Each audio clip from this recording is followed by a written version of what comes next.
Welcome to More Organised, Less Clutter, a podcast to empower individuals and neurodivergent families with practical, realistic tools to create a more organised, sensory-friendly, clutter-free and intentional home that works with your lifestyle and brain, not against it. I'm Narelle King, a professional organiser and neurodivergent mum who understands the unique challenges of family life. I help people just like you simplify your space, build sustainable organisational systems and create more breathing room physically and mentally. Every fortnight, you'll hear solo episodes and guest conversations filled with practical strategies on decluttering, home organisation, routines for neurodivergent families, mindful living, and how to build a home that feels safe, calm, and functional. You'll walk away with actionable takeaways you can implement even if you only have 10 minutes to spare. Is your digital life more cluttered than your wardrobe? Today on More Organised, Less Clutter, we're tackling the hidden clutter, your tech, your files, your business processes. My guest, Business Minimalist mentor Saskia Mardi, shares how she went from over-shopping to intentional living and how you can use the same mindset to clean up your files, streamline your client journey if you're a business owner, and build business systems that work from day one, even if it's just you. This conversation is a video recording that you can watch on YouTube. Let's jump into this More Organised, Less Clutter episode with Saskia to declutter your digital space. Today on More Organised, Less Clutter, I'm talking with Saskia from the Business Minimalist. She's a business minimalist mentor, systems strategist, and a verified consultant. She will be helping us today to declutter your actual digital workspace rather than just your physical space. Welcome, Saskia. Hey, Narelle. Thanks for having me. Oh, no, thank you for making the time to come on. We'll start, though, with 2 accessories that you would come with as a Barbie doll, just so that people can get to know you a little bit. Okay, yeah, this is an interesting one. It sounds easy, but it is not. I think one would have to be my trusty little coffee thermos that I always have with me, which explains itself, I think. And the second would have to be a little peach scooter, because I live in Bali and I'm always scooting around on my scooter. Oh, that's cool. And does everybody in the family, do you have a car as well? No. Or you just put everyone on the scooter? We're all scooter. We've got two, yeah. We've each got our own scooter and my husband's is a little bit more, it's a larger scooter. So we fit on that one together. Yeah. So if I was to come over to Bali, Indonesia, to work with you as a professional organizer in the physical space, what area in your home do you think you need some assistance with? Maybe there's nothing though.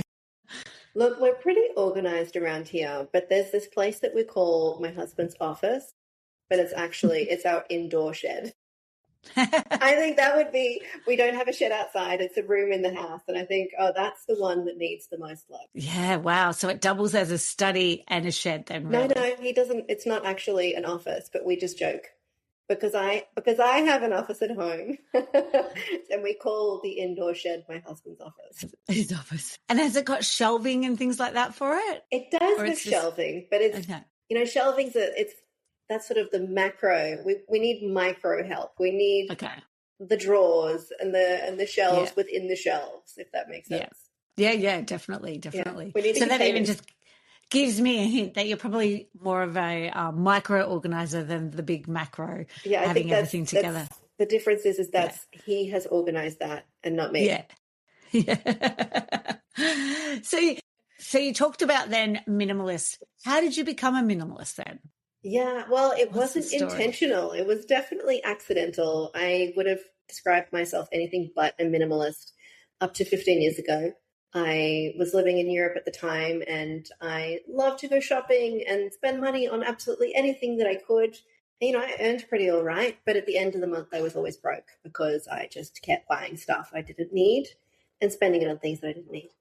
And then my husband and I made the plan to travel overland from Europe to Australia and then to go and settle back home in Australia. And we looked around our apartment and we looked at our bank accounts and we thought our house is so overflowing and our bank accounts are bare. So something has to change in order for us to be able to do this, because we're talking about pre-Instagram influencer era. People were not making money traveling. It was a budget activity. And so we got really clear on what the goal was. Okay, we want to be able to stop work for a year. We want to be able to immigrate. And what do we need to do that? Well, we need X amount of money. And, we're going backpacking, but we're not coming back. So we can only take what fits in our bags. And anything that doesn't help either of those things, we're not doing. So we left our big fancy apartment. We stopped eating out. We stopped buying things. I started selling things. And it was like this visceral, emotional experience for me to have to part with my things and realize that it was, obviously there's some sort of hole that you keep filling if you keep trying to buy things. And as we went through that process, I started to realize how freeing it was and how light life felt having less things to think about, less things to clean, less things to take care of. And I started to actually embrace this lifestyle. So even we did the trip, we ended up saving enough for 2 years. And when we finally got to Australia and we got a house, we decided to continue living that minimalist lifestyle. And we moved back to Europe a year later, but still that minimalist lifestyle has followed us all the way. And how do you go then? How did you go then with the transition with kids? With a child, though? Everyone said hard. When I was pregnant, they said, you cannot be a minimalist with a child. Yeah. And we said, okay, well, we'll see. We'll see how that goes. And actually, our daughter doesn't know life differently. There's certain kind of practices that we have in life that, okay, well, if you want to have the new stuffed animal, we're going to have to get rid of another one. Or if you want to bring more clothes into the cupboard, we're going to have to get rid of some clothes. We have a max capacity rule, and when you can have whatever you want within there, and it works. And I think the thing is also it's about how you approach things, right? So yeah, definitely. When we are going to purchase something, we don't just buy things on a whim. If we see something we like, we say, okay, well, let's think about it. And if we still like it in a week, we'll come back. Yeah. That's a great way. Yeah, for sure. And then even when we immigrated together from Europe to Bali, we all had one suitcase. Again, we brought our lives down to one suitcase. Even our daughter, she was 3 at the time. And everyone thought, oh, no, that's not possible. You can't do that. But yeah, she's embraced it as well. Oh, that's fantastic. And I'm sure because she's been part of that from a young age, it may continue on, into her adult life as well. Who knows? You never know, though. It might be the pendulum swing that goes the other way. It could be, yes. Yeah, especially if you go back to Australia, childhood. I'm sure. Yeah, exactly. So then how did it shift with your work then as well? Yeah, so I actually was working for someone else. I had a salaried job in the past. So it wasn't really until my daughter was born and I wanted to create my own business because I didn't want to have to work when someone else dictated. And I was trying to figure out how I could take the experience that I had, which is working in the operations department of big corporations, big multinational businesses, also smaller businesses, but both. How can I take that and do that for myself? How can I be an office manager without an office? And I came across the idea of being a virtual assistant. And I thought, I can do admin. I can check off to-do lists, no problem. And so I started that business and very quickly realized it was a horrible business model for me because I kept working myself out of the job. Clients would hire me. Yes, you'd set up the system. Clients would hire me and say, I'll need you for 10 hours a week. And then, after a month or so, they said, I don't actually need you anymore. And the problem was that I kept minimizing their businesses. People would come to me and say, oh, my plate is full and I'm overwhelmed, so I just want to throw some tasks onto your plate. And I'd start asking them awkward questions like, well, why do you want this task to get done? And what are you trying to achieve? And why haven't you automated this? And we could create a system for that. And so slowly I just kept working myself out of the job with every client that I was working with. And then luckily I had this one lovely client and she said to me, Saskia, you're not here to tick off to-do lists. You're here to Marie Kondo people's businesses. Yeah, that's great. I love that. At the time, Marie Kondo was huge. And it was an approach that I had never thought about. I was subconsciously bringing minimalism into people's businesses because I was working with clients who were coaches or consultants or had agencies. And they had all of these goals that they were trying to achieve. And I was standing next to them going, why are you trying to achieve 6 different goals at the same time? You're only taking one step ahead in each of them. What if you just focused on one and went all in on that. And then we made sure that everything else was systemized and simplified. And I didn't realize that that isn't how most people's brains necessarily work.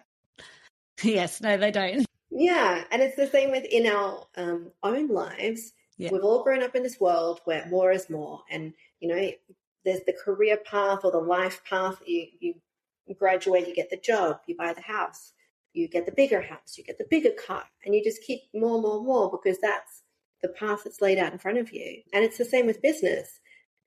But what if we stopped and asked ourselves, is that the path that makes me happy? Is it, getting the better label on my door at work with the role that everyone thinks is amazing? Or is it having the fancy car in the driveway or the big house? Or is it something completely different? Maybe I want to live out in the forest with a tiny little wooden cabin and, to tend to my chickens. Maybe that's what's going to make you happy. It's not what everyone else told you would make you happy.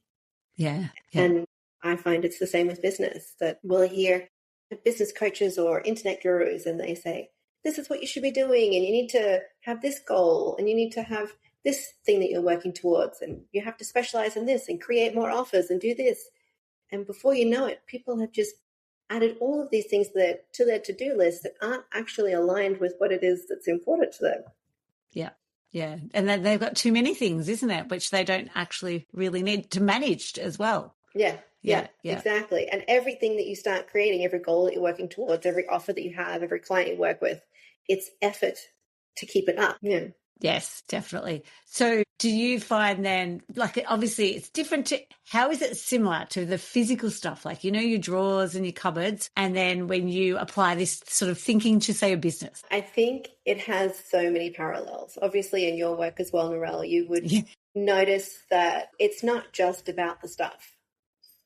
It's all the feelings around the stuff, right? Whether it's the awkward feeling of not wanting to open the drawer, or it's the feeling that I described earlier that I got joy, I thought, from buying things. It's not actually about the things, it's about the feelings around them. And I think that that's definitely similar in work. And it's the same also with, everyone's got the famous junk drawer at home in businesses as well. I mean, whether that's your Google Drive that you just keep shoving things in and hoping that you never have to find again, or whether it's a task list where you keep dumping things, or the what do you call it? The desktop on your computer. Oh, yes, on your computer. Yes. So when you start it up, it's like this instant, oh my goodness, look at all of this mess, right? Yeah. There's a lot of similarities that you can draw between the two. And then I suppose the other one that comes to mind that I seem to come across with clients I've worked with is that they're like deleting photos or deleting things because otherwise they've got to pay for more storage as well. Is that, I'm sure, something that you come across as well? Yeah. So while I don't specifically help people with their Google Drive photos or their Google Photos, it isn't, honestly, if I'm being like really truthful, I'm not amazing with my photos. I have to say, minimalism does not exist with my memories in my photos. But yeah, for sure. It's just so that looking at it and going, okay, do we need all of this, or what's a system that can, help me to organize it and simplify it, or even delete some of it, isn't it? Yeah, for sure. And I think, I think it was James Clear who said really aptly, your goals will fall to the level of your systems, right? You can have the plan of achieving something, but if you don't actually have the system in place to make it a reality, it's going to be a battle uphill constantly. Yeah.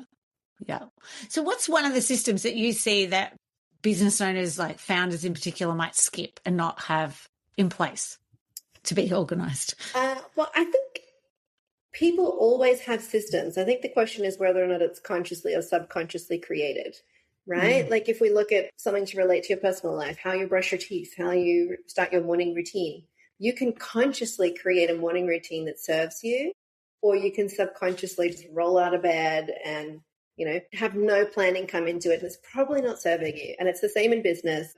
The number one system that I work with my clients on is looking at their customer journey.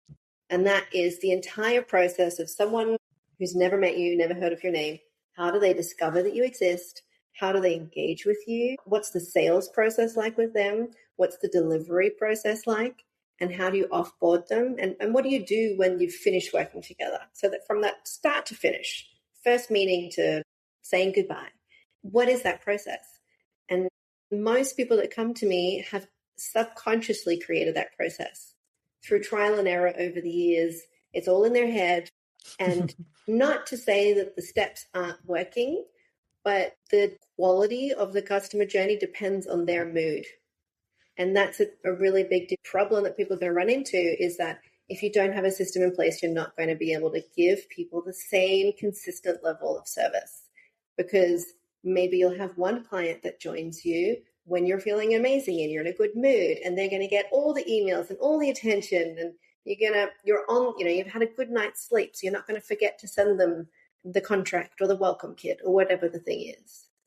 But then you might have another client who joins when you've had a shitty week and you forget things and your emails don't sound as nice. And, you've got two people who paid for the exact same service and they're not getting the same one. By going through that customer journey and mapping out what are each of those steps, and then figuring out, can we create a template? Can we set up an automation? Can we have a checklist? Can we create something that's going to take the weight off you to remember and to manually do them? And not to say that we're going to completely remove the heart out of your business. You dictate how those things happen, but setting up those systems and processes so that you don't have to do everything from scratch each time, right? Yeah. Like just this week, I started working with a new client, and they're an amazing business and they're super successful. And every step of the process, they said, okay, we have to send this email. We have to do this email. I said, have you got a template? No. Have you got a template? No. Have you got a template? No. So every time some poor person they do it again is typing the same email, and obviously a template email, it's not the same as an automated email, right? A template email is one that you can still change. You can add a personalization. You can adjust to each person. But by having 80 or 90% of the email written, it saves you time, but it also saves you brain power. You don't have to remember all the things, right? Yeah. And if the whole thing is in your head, you're mentally carrying it. So it is taking up so much headspace. So anyway, as we go through this process, we're figuring out the emails that they can write, the templates, the checklists, what have you. And we're also looking at what we could automate. So the tool that I specialize with is called ClickUp, not ClickOne. Yeah. Oh, sorry, did I say ClickOne? ClickUp. That's okay, ClickUp. That's a task and project management tool. So maybe if people haven't heard of that one, they've heard of Asana or Trello or Monday.com. In my opinion, ClickUp is the best. But, everyone has their own way of looking at things. So then we'd be looking at that customer journey together to say, okay, well, maybe we can set up an automation in the system that when a new client submits a form, that then we can ensure they're getting an automated email that says, thanks for the form. We'll get back to you shortly. Maybe we're going to generate a task list of things that have to happen. Maybe we're going to notify someone in the team that they have to do X, Y, Z. All of these things could be automated that you don't manually then have to go and do. So it's going to make sure that it's saving you that time, that headspace, and the customer is going to have a much better experience because they're not getting forgotten. I'm a huge believer in systems, and I love that. It has changed the business. And so do you find, though, for people, because obviously it's going to change from someone who's just one solo person and then someone who has, say, a small team of 2 or 3 people. Do you have a number where you find you need the systems, need to change, or you need to actually develop the systems? Or you recommend from day one? Day one, even when you're by yourself. I consciously choose to work by myself, bar a few freelancers that I sometimes hire in. Yeah. But that's a conscious choice. Everything in my business is systemized because I'm not going to waste time on things that past me could have taken care of that future me would have to pay for now. Right? So it's from anyone. Because even if you're working by yourself, like the templated emails we talked about, that's such a simple fix, even if it's just you. And again, even if it's just you and you've got that system that's saying, okay, we've mapped out the process. We've sent them this. Now we're going to give them the booking link. Now we're going to prepare XYZ. It just takes out that having to start from scratch every time and reinvent the wheel and make sure that everyone's getting that same experience. Yeah. But obviously, as the business grows, you want to be able to outsource things. And if everything's in your head, no one knows how to do it. And something that as a virtual assistant I experience, but also in the work that I do now, we make the assumption that everyone's brain works the same as ours. Spoiler alert, they do not. Because if I was to say to you, I don't know, for example, like draw a red car, the car that you drew is not going to be exactly the same red car that I'm going to draw. Maybe you're thinking of a 4-door. Maybe I'm thinking of a 2-door sports car. Completely different. But we make the assumption that everyone thinks the same as us. So if we tell someone to respond to the emails in the inbox, they're going to reply in a completely different tone of voice. And if we tell them to create social media on our behalf, it's going to be completely different unless they have a clear, specific process to follow. This is how I talk. I do say these words. I don't say those words. Or these are the brand colors. We always use this font. We always make sure that we do X, Y, Z. And, very often people are growing with their business and they want to outsource. And they say, but it's just so hard because I spent so much time on this person and so much money, and it ended up costing me more time because I had to redo the work or it wasn't good enough. And look, there's two sides to this coin. One, yes, no one is you. No one's going to do it exactly like you do. But second, you can get it as close as possible, but only if you have the systems and processes and training in place. Because these people can't absorb by osmosis. Yeah, exactly. Right? They're not exactly you. But if they have a foolproof process that they can follow, if there are templates that they can use, and if they've been trained and that they can understand what it is that you're trying to achieve, then they're going to get an 80-90% version of what you could do by yourself. Maybe even better if they're specialized in a field that you're not specialized in. Because we all have this idea that we're the only one that can do anything when it comes to our own business. Yeah, definitely. So what about transferring, say, a part of a system into your own household and relating it to digital? Is there any in particular that you can think of that you've used with your own family? Sure. So I think there are so many systems in our everyday life. And again, do we consciously or subconsciously create them? The one that for me is one of my biggest pet hates is it's 5:30 and there's no dinner plan. I can't stand it. And it's almost unreasonable, but it stresses me out like nobody's business. So we have a weekly meeting that we have with the family each week and on Sunday, and we talk about, okay, so what went well this week? What didn't? We have like a Scrum retro together. It's really funny. What went well? What didn't? And what did we learn? And then we look at the calendar. Okay, so this week we've got such and such's birthdays coming up. All right, we need to buy a gift. We've got some other commitment, so I won't be home that night. Are you going to be at home? Yep, okay. And what does everyone want to eat this week, right? So we plan that out and we decide on Sunday, this is what we're going to eat. And honestly, most weeks, it's the same thing. I used to think that this would be one of the most horrible ways to live, but we basically eat the same thing every week. Variations of, but we make the decision up front. And it's also, we've taught our daughter that we say, okay, this is what we're eating this week. This is your one chance to share your opinions about it. Because after this, we've agreed. Nothing's changing. So, I don't feel like that. But what? Yeah, you had a chance to talk about it on Sunday. And so, we have a plan that we follow. And then from that, we create our grocery list. My husband does the grocery shopping. And we have all the food in the house to make all the meals. No one has to decide anything. It's all been planned. And you could choose if you wanted to do this in a digital way. We choose to do it analog in a book. But that's definitely a way you could do it.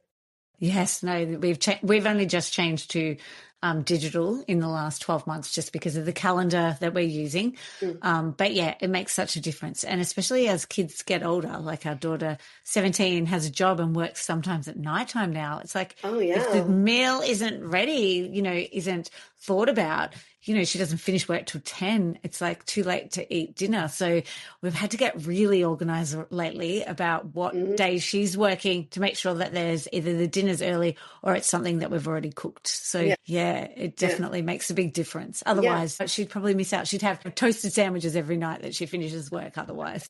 Yeah, I can imagine. This is a 17-year-old's dream. Exactly. Saskia, what is the best place then for people to connect with you? Sure. So everywhere it's the same name, Saskia Mardi, which is the difficult one. So I'm sure you'll put it in the show notes. Oh, definitely. But you can find me on LinkedIn for the most part and on Instagram. And I've also got a podcast of my own called The Business Minialist. Fantastic. Thank you so much for your time and for also sharing all that information in regards to digital organization, which is so useful. Yeah, well, thanks again, Narelle, for having me. It was really fun to have a chat, and I loved our little chat that we had before we got on, but also that we had on the episode. It was really nice. Thank you.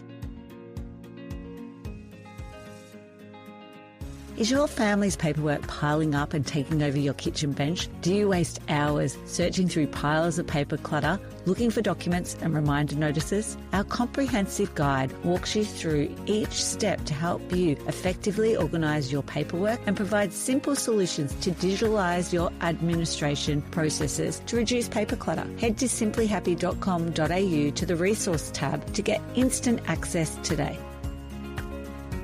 I'd like to acknowledge the Wathaurong people of the Kulin Nation on which this podcast is recorded as the traditional custodians of the land. I pay my respects to their elders, past, present and emerging.